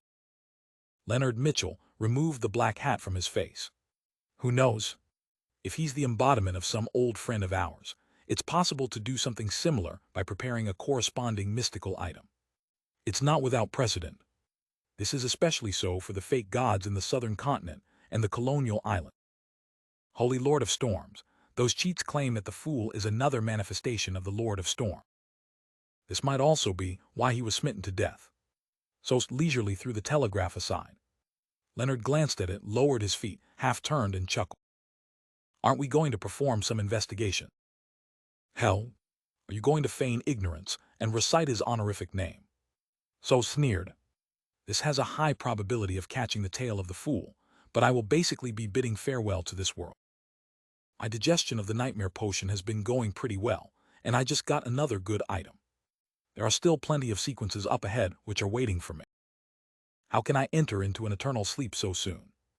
Leonard stroked his drooping hair strands and said, we can get a few criminals on death row to give it a try. But he could just as easily not respond. So shook his head. We can start from the two cases that involved the tarot ritual. I'm more and more convinced that it has something to do with the Fool. Firstly, the Fool is one of the major arcana tarot cards. Secondly, the organization that is seeking or cracking down on his blessed is the Aurora Order. And the first case that involved the tarot ritual is the Lanevis case. As such, the Aurora Order's attempt to allow the true creator's descent was foiled. Lanevis pulled at his black vest and got up. Sos thought about it seriously and said, the clues from the other cases happen to have been cut off as well. For now, we have nothing else to do. You can try to investigate the two tarot ritual cases. Sure. Leonard smiled back. This was exactly what he wanted. With a case that no one cared about being handed to him, he had won a certain amount of time to act freely. At 2:50 p.m., Forrest returned from the cold streets to her residence while trembling. It wasn't that she wanted to go out in this damp, cold weather, but it was that she had run out of food at home. As for Zio, she had gone all the way to Pritz Harbor to capture a fugitive and collect the bounty. It was unknown when she would be able to return home. She's always instinctively chasing after and capturing fugitives. It can be said that she has been acting in some way. Holding the large brown paper bag in her arms, she habitually fished for her keys to open the mailbox and take out the letters and bill. She entered the house, put the food away, and took off her thick coat that tightly clung to her body. Forrest began to look through the letters. Suddenly, her eyes lit up. There was a letter from her teacher, Dorian Gray. After she advanced to Trickmaster, the first thing she did was to write about it in her letter and mail it to Dorian Gray, hoping to receive her teacher's praise and subsequent guidance. However, days had passed without her receiving a reply. For a moment, she wondered if she should visit Pritz Harbor out of concern. Forrest quickly opened the envelope and began to read through it. I'm sorry that I have only replied now. I previously left Pritz Harbor for some time for a relative's funeral. Your talent leaves me gratified. Perhaps the stories hidden in your heart have helped you in acting. After you digest the Trickmaster potion, I'll provide you with the sequence 7 astrologer formula and some ingredients, as well as a gift. The crux when it comes to acting as a Trickmaster lies in performing and hoodwinking. Hoodwinking can also be replaced with deceit. This has been verified by generations of Beyonders. You can take into consideration other pathways like swindler and magician. The meaning behind their names is, in some sense, similar. Forrest heaved a sigh of relief, glanced up at the wall clock, and hurried back to her bedroom before locking the door behind her. The weekly tarot gathering was beginning. Not long after, a crimson light flooded her eyes, drowning everything. In the ancient and mysterious palace, just as Forrest was about to look at Mr. Fool, she suddenly saw a figure beside her. That seat had always been empty. A new member. A lady. The magician Forrest moved her eyeballs slightly, pretending not to care as she half-turned her body. Another new member. And it's a lady. Miss Justice was about to get up and greet Mr. Fool when she saw an unfamiliar figure. While feeling puzzled and expectant, she discovered a problem. The women were on one side of the table, while the men were on the other side. This should be divided according to Mr. Fool's intention. I wonder if there's any symbolic meaning behind it. Yes, the ladies are on the left and the men are on the right. Being neither left or right is what defines a god like Mr. Fool. Ah yes, there's also Mr. World, heh. Could it be that he's neither man or woman or even a human? Audrey, you're thinking too much. Justice stood up and bowed, speaking with a light and brisk tone. Good afternoon, Mr. Fool Tilda. Clothes Klein's lips curled up in a slight nod, in response to Miss Justice's pleasant greeting. He was just about to introduce the hermit to everyone, and everyone to the hermit when he noticed that Miss Justice didn't stop. Her gaze shifted to the other side as she greeted, Good afternoon, Mr. Hanged Man. This time, she didn't follow the order of the tarot cards, but followed the order in which the person joined the tarot club. After this round of greetings, the hermit will essentially get to know everyone, and there's no need for the fool to introduce her. Miss Justice is obviously doing it on purpose. She's really considerate. As long as a beyonder of the spectator domain gets serious, they act differently for matters like this. Klein was surprised for a moment before he praised her silently. At the same time, Alger responded to Audrey's greeting while cautiously sizing up the new member. Female. It's barely possible to tell that she's wearing a black gown with many patterns on it. Her hair is black and her eyes are a little purple. Alger managed to find certain traits in her blurred, distorted image.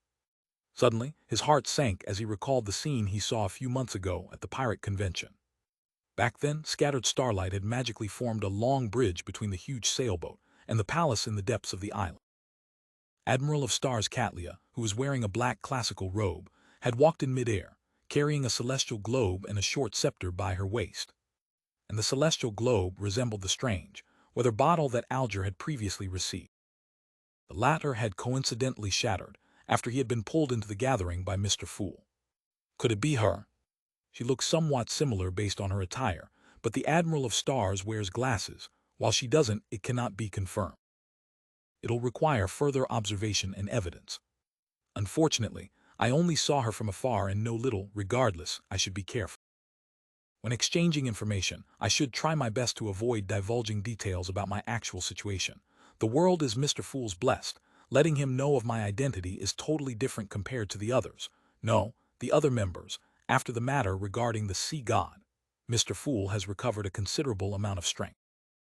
He's even able to pull in a powerhouse like a pirate admiral. Thoughts flashed through Alger's mind as he slightly fidgeted in his seat. Mr. Hanged Man's body language tells me that he is alert and guarded. Does he know the female newcomer, or has he guessed something? How intriguing. Audrey's gaze swept across without leaving a trace and landed on Derek.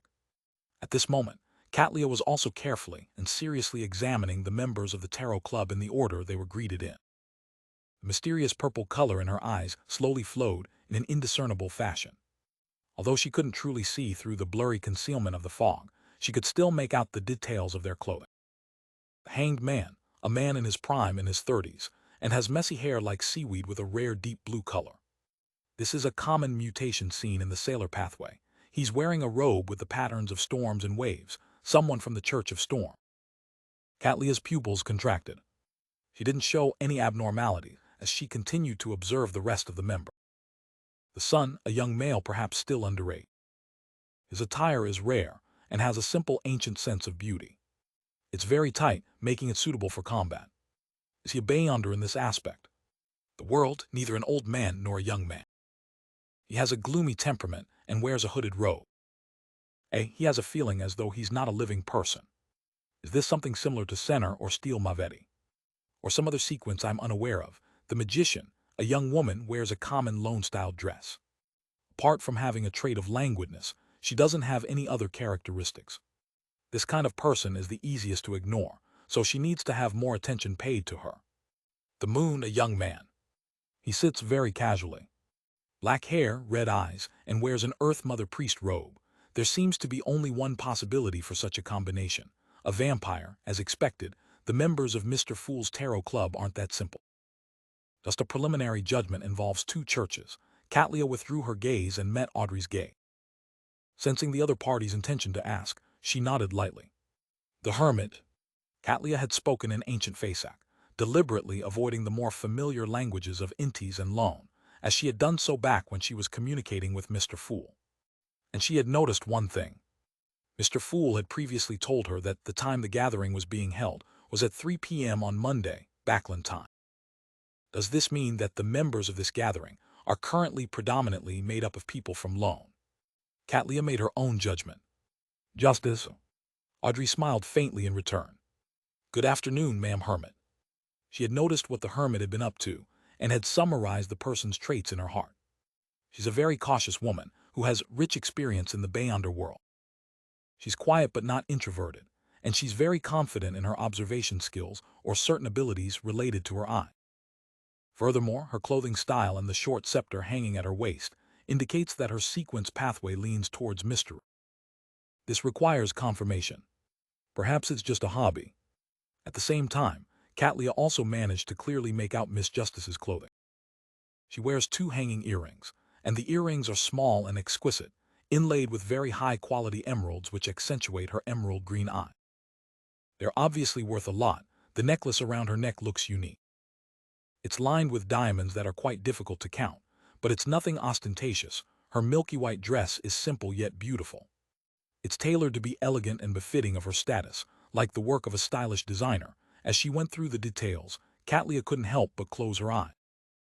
17-18-year-old girl, very rich. The way she moves and her etiquette makes her highly suspect to be a noble with high status, a lone noble. Catlia didn't know why she sighed in her heart. After a round of greetings from Audrey, there was no need for Klein to introduce the original members of the Tarot Club to the hermit or the hermit to the rest. Just as she sat down, Audrey once again turned to the very end of the long bronze table. Mr. Fool, I'm out of town, and have only managed to find 1 page of Roselle's diary. At the last gathering, she had provided 2 pages, so she was 2 pages short of paying off the debt. However, with her being in the manor, even if she often went to the city, all she managed was to collect 1 diary page. In addition, due to the addition of the new member, Hermit, she was careful not to mention the psychology alchemist. She didn't mention Backland or Eastchester County at all. Roselle's diary. Catlia almost lost control and couldn't help quickly turning her head to look at Miss Justice, who sat on the same side as her. She clearly remembered that the tall and beautiful figure had once sighed. TT's not a notebook. It's his diary. However, other than him, no one else would be able to understand it. The members of the Tarot Club know that Roselle's notebook is a diary. Mr. Fool is collecting Roselle's diary. Is he trying to crack it to find the secret hidden in that part of history? This is more like a revived ancient god. All sorts of confused and shocked thoughts surfaced in Catlia's mind. She maintained her staidness, just turning her head in a normal fashion to observe the first transaction. After experiencing many things and trudging her way towards becoming one of the 7 great pirate admirals, she understood that the most important thing for her to do after joining the Tarot Club was to listen more and speak less. Mr. Fool, I received 3 pages, Forrest said with a smile. It had been mailed by Dorian Gray. At last week's gathering, as she hadn't received her teacher's response, and due to the cold weather, she hadn't attended any Beyonder gatherings, so she couldn't provide a single page. Derek followed immediately. Mr. Fool, I've copied a new legend of the ancient gods. Tusk, he's always using the legends of ancient gods as a perfunctory payment. Emlyn glanced contemptuously at the sun. Suddenly, he thought of something. Although the sun claimed that the one they worshipped was the Lord that created everything, he had never tried to cover up the influence that giant king, Omir, had on them. However, he had never mentioned that giant Queen Umbella was who the Kingdom of Silver originally believed in. Could it be that the City of Silver isn't equal to the Kingdom of Silver? PLL, wait a minute and try it out. Emlyn had never been able to get over the sun's earlier slandering of the Sanguine. 4 pages of Roselle's diary, a legend of the ancient gods. That's pretty good. I wonder if it contains information about the High Elf, Kohinum, alas, after Mr. Hanged Man learned that the world is a blessed. I cannot make the world ask questions without any qualms. Klein thought quickly and said with a chuckle, very good. He helped Miss Justice, Miss Magician, and Little Sun conjure their respective content, which flashed into the palm of his hand as he casually browsed through them. Mr. Fool doesn't seem to be deciphering it. He can read Emperor Roselle's diary. What's his background? What is his true identity? A sense of indescribable terror and dread suddenly welled up in Catlia's heart. She quickly retracted her gaze and looked at the long bronze table, as if she was memorizing the simple patterns on the table's surface. The reaction the hermit showed, when realizing that Mr. Fool is able to read Roselle's diary, exceeded my imagination. Is she concerned with this matter, Or is it somehow related to her? Audrey pursed her lips thoughtfully. Although the other party hit it quickly and naturally, this was still obvious enough for a sequence 7 from the spectator pathway. Klein sensed the abnormality of the new member, the hermit, because he also wanted to see how this member of the Moses ascetic order, who had a great deal of knowledge, would react to it. The result left him surprised. Isn't that a little too intense? Klein didn't have the luxury of time to think about it, as his gaze fell to the first page of Roselle's diary. Matter Ath April. I just returned from Countess Warrinka's masquerade party when I suddenly felt an emptiness in my heart. One woman after another. The monotonous and mechanical movements, the indistinguishable smell of perfume, and the warmth from the entanglement of their limbs, all these in exchange for a few seconds of pleasure, followed by endless boredom, disgust, emptiness, and numbness. What pleasure is there in such a life? Is the meaning of life to just do this every single day? T can't go on like this. I have to get out of this sorry state. Also, I need to remind myself that I shouldn't habitually write Arabic numerals. Emperor, there are actually times when you reflect on yourself and act like a hipster. This doesn't fit with my image of you. Klein almost pricked his brows up. He looked down at the second entry of the diary. Ath April, Countess Warrinka invited me to a private salon, and she told me that Ma'am Julia would be there too. Will this conservative blonde girl who had come to loan, because of her marriage, participate as well? T really look forward to it. T have been imagining her in bed for a long time. I hope her husband, Viscount Delian, doesn't mind. Emperor, have you forgotten what you wrote a few days ago in your diary? Tusk, how nice, isn't it? Also, you have a typo. Mind? Klein couldn't help but lampoon. 14th April. I've been attending too many events recently, and the flesh is weak even though the spirit is willing, but that's nothing. Although I'm still young, I should be careful about the risk of retrograding. Temperance. The archaeologist sequence has improved my physique and effectively enhanced a certain degree of my power. However, this isn't its area of expertise, but just something that comes with it. As I continue raising my sequence, the changes from the previous potions will also intensify. This is my motivation. Apparently, apothecaries can concoct medicine that lacks side effects. Perhaps I should ask a few of them. Also, I really have to control myself. Unrestrained behavior will only lead to continuous increases in the threshold, and the degree of satisfaction wouldn't be like how it would normally be. After calming down and thinking about it carefully, there are many things that can be done.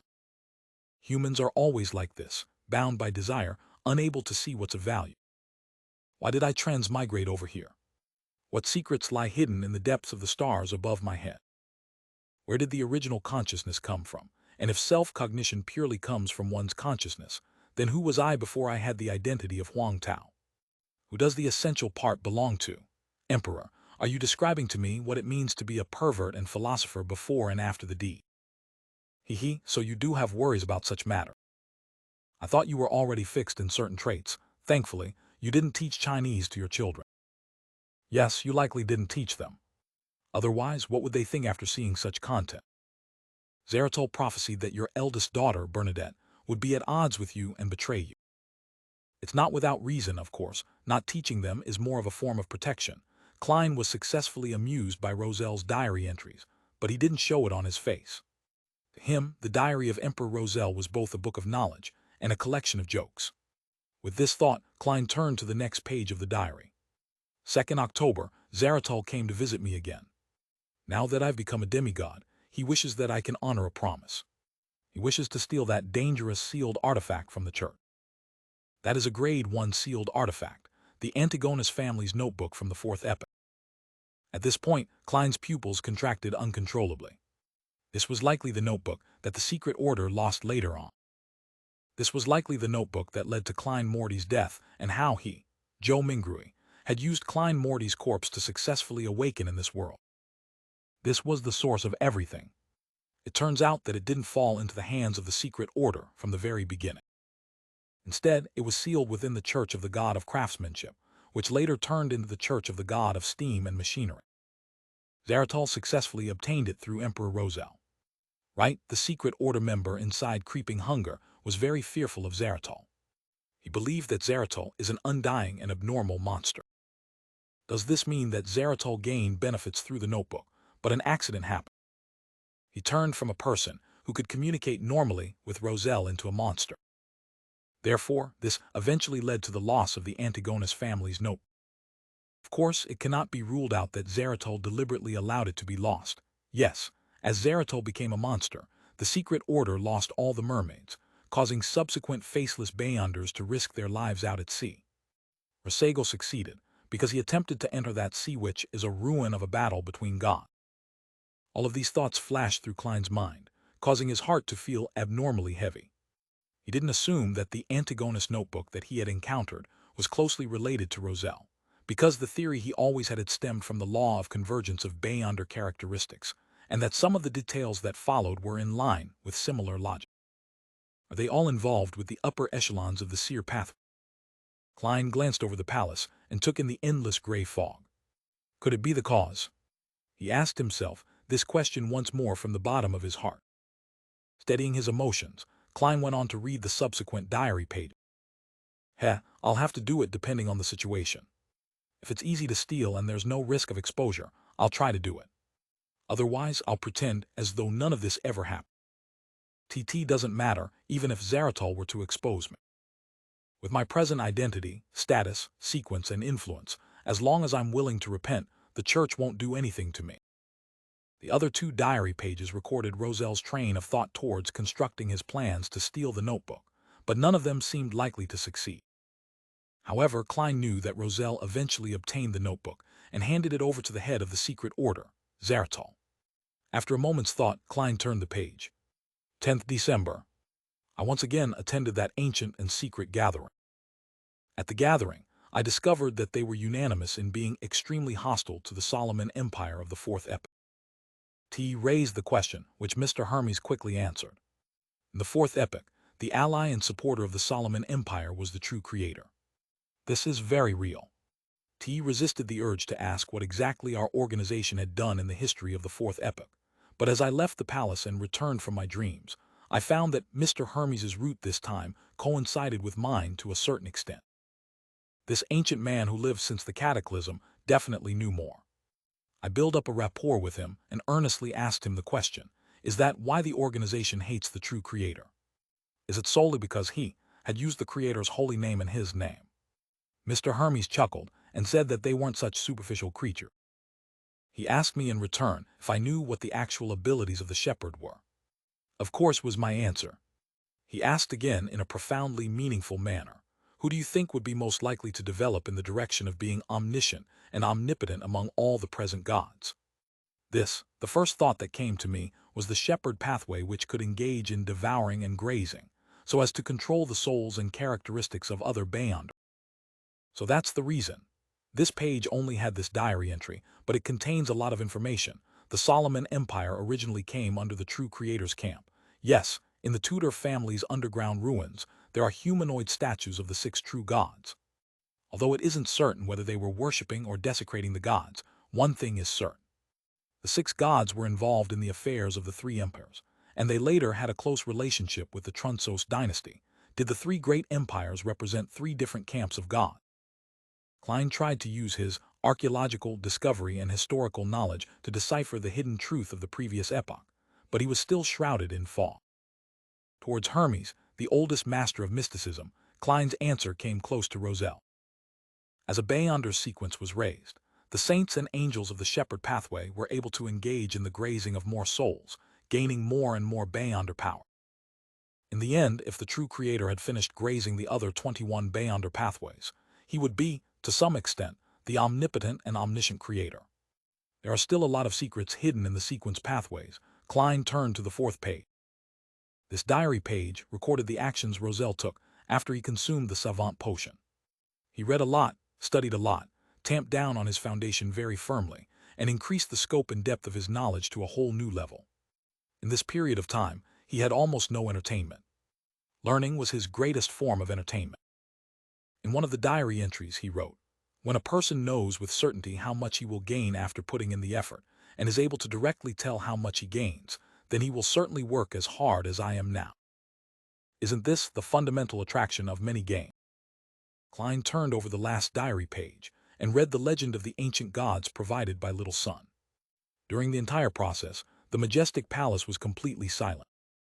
Be it justice or the moon, they were both considering what to trade and communicate later on. It was the first time that the hermit Catlia had encountered such a situation, but she didn't feel uneasy or uncomfortable at all. Instead, she carefully analyzed the information that the scene revealed. This isn't the first time this is happening. Mr. Fool has the habit of reading Roselle's diary at the tarot gathering.